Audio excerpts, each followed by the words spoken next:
Hello, good morning, students of class 12th Economics. Welcome to Pandya Sir's virtual class on development economics. And today, our topic of discussion is Indian foreign trade.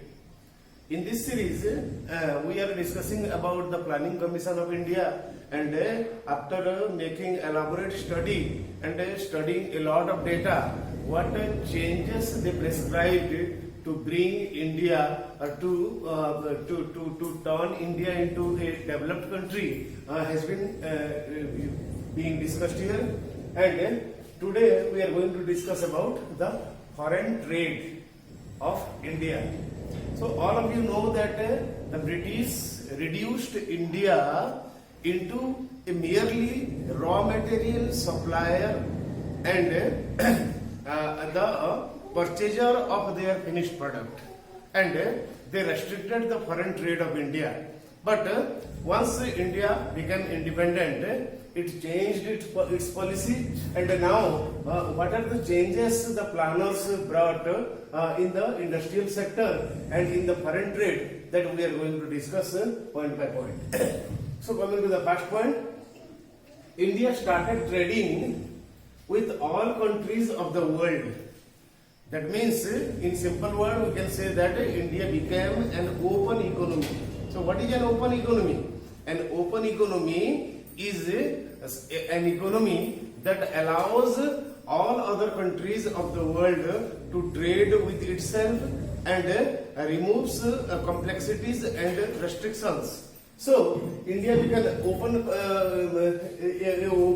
economy, and it started trading. Trading means export and import. It encouraged exporting to other countries and importing from other countries.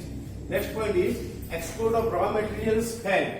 You know that earlier, during the time when British were ruling India, India was merely a raw material supplier country, because the industrial sector was not developed.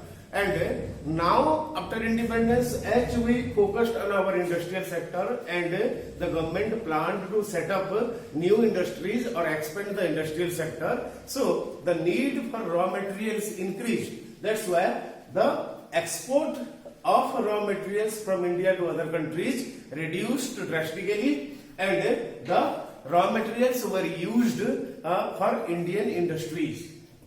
Then third point is export of finished product to all countries. So India started exporting its finished product in the industrial sector. Whatever final goods were produced in India were being exported to other countries.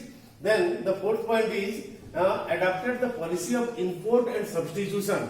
It is something important, and you need to carefully understand this, that what is the policy of import substitution. Import substitution means earlier, when we were not producing many goods but we were consuming, so we had to depend upon other countries, and we imported those products from other countries to our country. And in this way, we are spending a lot of precious foreign exchange, and it actually affected the Indian economy, the financial condition of Indian economy. But now India adopted the policy of import substitution. That means what products were being imported from other countries, now India started producing those products indigenously. Indigenously means in India, following the technology of India. So that is the policy of import substitution. And what was the result? The result was saving of a lot of precious foreign exchange, which made India economically prosperous or a developed country. Then the fifth point is gave protection to Indian industry from foreign producers. So you know that foreign producers were producing things, different goods of utility for a very long time, and they had mastery. They were producing quality products, and because India was just starting producing those things, so the quality and the other factors were not with par with the foreign products. So here, if there is an open competition, then Indian products cannot fight with the foreign products. That's why the Indian producers needed protection. And who is going to give them protection? It was the government of India. It started giving protection to Indian producers. And in what way the government of India protected the Indian producers is the next point. Control of import by tariff and quotas. Control of import by tariff and quotas. Now you tell me, the same thing if Indian producer is producing and selling at 10 rupees, but quality in quality a better substitute if in the foreign market is available at 6 rupees, then why Indian consumer will not prefer those foreign products, and why it would spend more rupees and get a lesser quality of a product from Indian producer? That is quite logical. But here, in order to protect the Indian producers, what government did is that it needed to put restriction on import, and keeping that thing in mind, that how import of final goods from other countries can be restricted or controlled, India followed the policy of tariff and quotas. So the policy of tariff, what is the policy of tariff? Tariff means that the people or the organization who were importing things or finished goods from other countries needed to pay a heavy amount as tax, that is called tariff. Otherwise, they were not allowed to import things from other countries. For example, suppose I am importing a car from other country, Germany say, and the price of a car is say 1 lakh rupees. And if India government imposed a tariff of 100%, then in India I have to pay 1 lakh to the producer in Germany and 1 lakh to the government of India. That is the amount of tariff. Hence, its cost became 2 lakh. So obviously the consumers were discouraged when the policy of tariff was imposed. And what is the quota? Quota is that how much a producer or a person or an organization can import. The government made a quota. That means the restricted the limit of the things or final goods that can be imported from other countries. So the policy of tariff and quota obviously restricted the import of things, and when import was restricted, Indian consumers were forced to consume the final goods produced by Indian industry.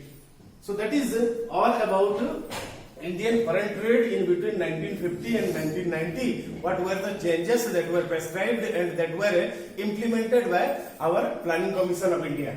And now we will be discussing the achievements of Indian industrial policy from 1950 to 1990 and the drawbacks of Indian economic policy one by one in between 1950 to 1990. So first we are going to discuss the achievements, that means the plus points of Indian industrial policy between 1950 and 1990. The first achievement is contribution of India industrial sector to GDP increased. Obviously, when the industrial sector expanded and the number of final goods and the volume of final goods and services produced increased, then obviously it contributed more to the gross domestic product or GDP. So the data says that in the year 1950, only 18.8% contribution was being made by industrial sector to the GDP, which rose to 24.6% in the year 1990. That means in a span of mere 40 years, we almost made more than 200% improvement in the contribution of GDP from industrial sector. Then the second point is diversification of industrial sector. Need to again understand, this is something technical. What is diversification of industrial sector? Diversification of industrial sector means we started creating newer industries which started producing goods of utility and contributed. In this way, the industrial sector expanded.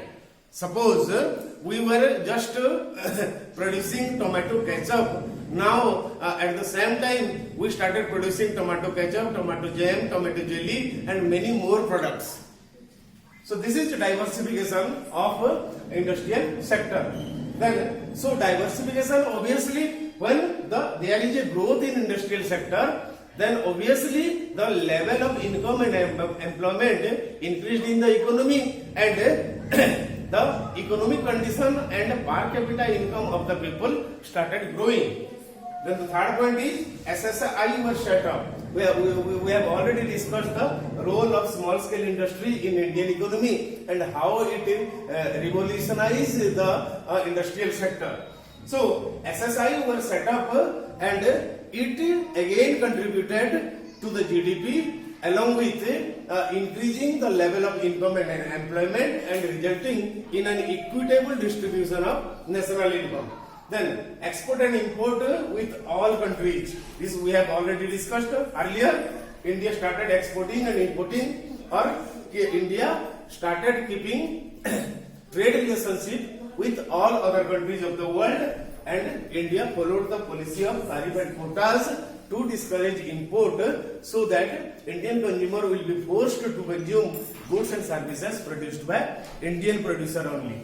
So these are about the changes that the Planning Commission prescribed to bring changes in the industrial sector and the achievements of Indian industrial sector or industrial policy in between 1950 to 1990.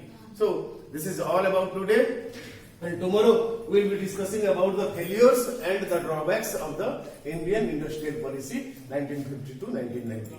Thank you and have a nice day.